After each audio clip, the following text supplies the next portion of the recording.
안녕하세요. 오늘은 다육이 어떤 다육이를 구입을 해야 건강하게 오랫동안 키울 수 있을까요? 라는 이야기로 오늘 이야기를 시작해 볼까 합니다. 강릉에 지금 봄비가 내리고 있습니다. 빗소리 들리시나요? 하우스에서 듣는 봄비 소리는 참 기분이 좋게 만듭니다. 영상을 찍지 않았다 그러면 올드 팝송을 한번 틀어놓고 앉아서 커피 한잔 하기 참 좋은 그런 정원이라고 할 수 있죠. 나만의 정원. 이런 정원을 입장료도 내지 않고 무한대로 즐길 수 있다는 게 참 행복하기도 하고 분갈이 할 때만큼은 이걸 왜 하나 싶기도 합니다. 지금 봄비가 전국적으로 내리고 있다라는 소식을 들었는데요. 이렇게 봄비가 내릴 때 다육 매니아 분들이 가장 먼저 하는 게 뭐냐면 거리대에 덮개를 열고 오는 비를 맞추는 겁니다. 3월 봄비와 4월 봄비는 다른데요. 4월 봄비는 다육이들한테 보약 같은 그런 존재라고 할 수 있습니다. 봄비를 많이 맞추면 다육이들이 건강해지고 통통해지는 거는 맞습니다. 그러나 너무 과하게 맞추면 오히려 독이 될 수 있다는 거 꼭 기억해 두시고요. 봄비는 3-4시간만 맞추면 충분한 양이기 때문에 너무 과하게 맞추지 않는 게 좋고요. 이 덮개는 새벽 기온이 낮아지기 때문에 꼭 덮어서 관리를 해주라는 말씀을 드리고 싶습니다.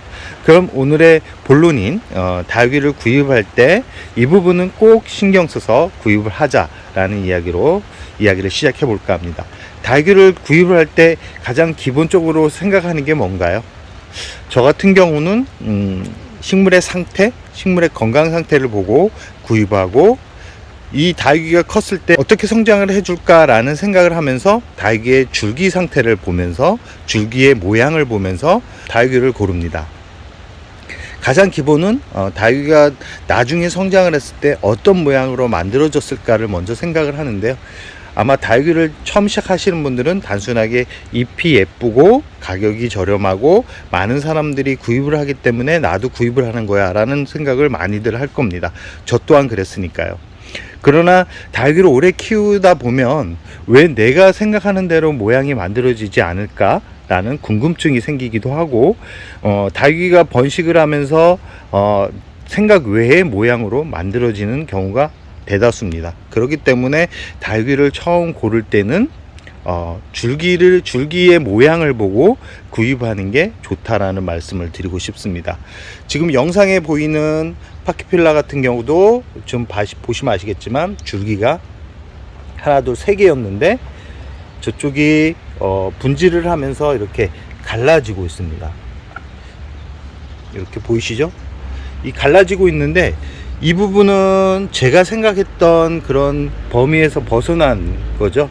그러니까 모양이 이렇게 또 다른 모양으로 이렇게 변신을 해주고 있습니다. 이 지금 블러처스 같은 경우도 줄기가 4개였는데 분질을 하면 또 줄기가 갈라지겠죠. 그러면 또 다른 수영으로 1-2년 후면 또 다른 모습으로 다가오겠죠. 이렇듯 다육이는 줄기에 따라서 모양이 달라집니다. 오늘의 주제는 바로 줄기입니다. 다육이를 구입을 할 때는 꼭 줄기가 여러 갈래로 되어 있는 것을 구입을 하는 게 좋습니다. 이렇게 줄기가 4개가 있거나 아니면 줄기가 2개가 있거나 아니면 이렇게 줄기가 2개인데 분질을 하면서 갈라져 있거나 이런 줄기를 가진 다육이를 구입을 하라는 말씀을 드리고 싶습니다. 구입을 할 때는 가격이 좀 높을 수 있습니다. 왜냐하면 얼굴 수가 다르기 때문에 그러죠. 처음에는 비싼 것 같지만 시간이 지나면 오히려 내가 잘 샀다 라는 생각을 하게 됩니다. 다육이를 구입할 때 보통 하나를 구입을 합니다. 이렇게 하나를 구입을 하면 이런 다육이가 성장이 하고 분질을 하기까지가 시간이 아주 오래 걸립니다. 정말 오래 걸립니다. 그러나 이렇듯 화리노사 초상 같은 경우는 이 얼굴이 5-6개입니다. 6개지만 줄기가 3개로 확인을 했는데 이런 3개가 1-2년 후면 6개까지도 가능하다. 6개까지 가능하고 충분히 멋진 수영을 만들어 줄 수 있는 그런 예상을 할 수 있기 때문에 다육이를 구입할 때는 이렇게 땅에 붙어 있는 얼굴 하나짜리보다는 두세 개로 나눠져 있는 다육이를 구입해야 예전 시간이 지나면서 예쁜 모양을 만들 수 있다라는 말씀을 드리고 싶습니다. 그리고 다육이를 처음 시작하시는 분들은 이렇게 고목이 되어 있는, 목질화가 되어 있는 그런 다육이들을 아주 선호합니다. 왜 그러냐면 멋스럽기 때문입니다. 저 또한 다육이를 처음 시작했을 때 정말 멋스러웠거든요. 저희 뒤에 있는 방울복랑금 무지 같은 경우도 얼마나 멋진가. 목질화가 되어 있어서 정말 너무나 멋진 모습을 보여주지만, 저런 방울복랑금 무지 같은 경우는 성장이 아주 느리다라는 것을 아셔야 됩니다. 그렇기 때문에 다육이를 처음 시작하거나 다육이에 관심이 있는 분들 같은 경우는 저렇게 완전한 목질화가 만들어진 다육이보다는 지금 방울복랑금처럼 이 줄기를 보시면 아직까지 성장이 무한대로 남아있는 그런 줄기를 구입하셔야 더 많은 성장과 더 건강한 얼굴을 만들 수 있다는 것을 꼭 기억해 두셔야 됩니다. 이렇게 목질화가 되어 있는 다육이들 같은 경우는 성장이 있다 그래도 많은 성장을 할 수가 없습니다. 그렇기 때문에 다육이를 구입할 때는 묵은 다육이가 좋지 않다라는 것을 꼭 기억해 두셔야 됩니다. 묵은 다육이 같은 경우는 화려합니다. 단풍이 빨리 들어주고 단풍이 오래 갑니다. 오래 간다라는 것은 결과적으로 성장이 빠르지 않다라는 거기 때문에 너무 이 진한 단풍을 보기 위해서 이 오래된 묵은 다육이를 구입하는 것을 다육이를 처음 시작하시는 분들이나 다육이에 관심을 가지고 있는 분들이라 그러면 시간이 지난 다음에 구입을 해도 너무 늦지 않다라는 말씀을 드리고 싶습니다.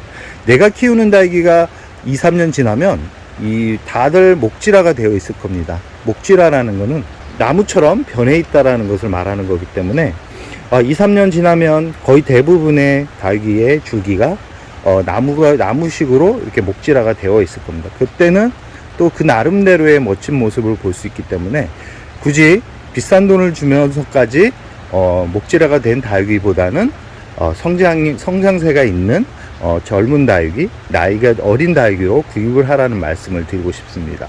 꼭 하원에 가시면 줄기를 보십시오. 줄기를 보고 줄기가 아직까지 목질화가 되어 있지 않은, 이렇게 호피 복랑금처럼 아직 목질화가 되어 있지 않죠. 그 다음에 이 방울복랑금 무지도 줄기를 잘 보시면 아직 목질화가 되어 있지 않죠. 그럼 목질화가 되어 있는 다육이의 줄기 상태는 어떨까요? 지금 홍매화를 보시면 아시겠지만 목질화가 되어 있죠. 뒤에 라울 같은 경우도 이렇게 목질화가 진행된 상태입니다. 그러고 지금 블루엘프 같은 경우도 이렇게 목질화가 되어 있죠.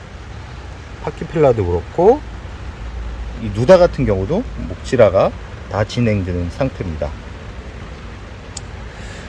이렇듯 목질화가 되어 있는 다육이는 예쁩니다. 예쁘지만 성장하는 데 있어서 어느 정도 한계가 있기 때문에 다육이를 처음 시작하시는 분들은 꼭 화원에 가서 화분이 무거운 화분을 구입하는 것도 좋고 깨끗한 잎을 가진 다육이를 고르는 것도 좋습니다. 그러나 가장 중요한 것은 줄기가 성장할 수 있는 여력이 남아있는 그런 다육이를 구입하라는 말씀을 꼭 드리고 싶습니다. 성장하는 다육이의 줄기는 바로 이렇습니다. 이렇게 아직까지 나무화가 되어 있지 않는 그런 다육이는 언제까지 자랄지도 모릅니다. 그리고 병이 나도 빠르게 치료를 할 수 있습니다. 그러나 목질화가 되어 있는 이 줄기 같은 경우는 쉽게 치료가 잘 안 된다라는 거, 뿌리도 잘 내리지 않는다라는 거 꼭 기억해 두시기 바랍니다. 묵은 다육이 참 예쁩니다. 그러나 다육이를 처음 시작하거나 다육이에 관심을 가지게 된 분들한테는 부담을 가질 수 있는 그런 다육이기 때문에 꼭 풀떼기 같지만 성장세가 좋고 줄기가 여러 갈래가 나와 있는 그런 다육이로 구입을 하라는 말씀을 드리면서 오늘의 이야기를 여기서 마무리할까 합니다.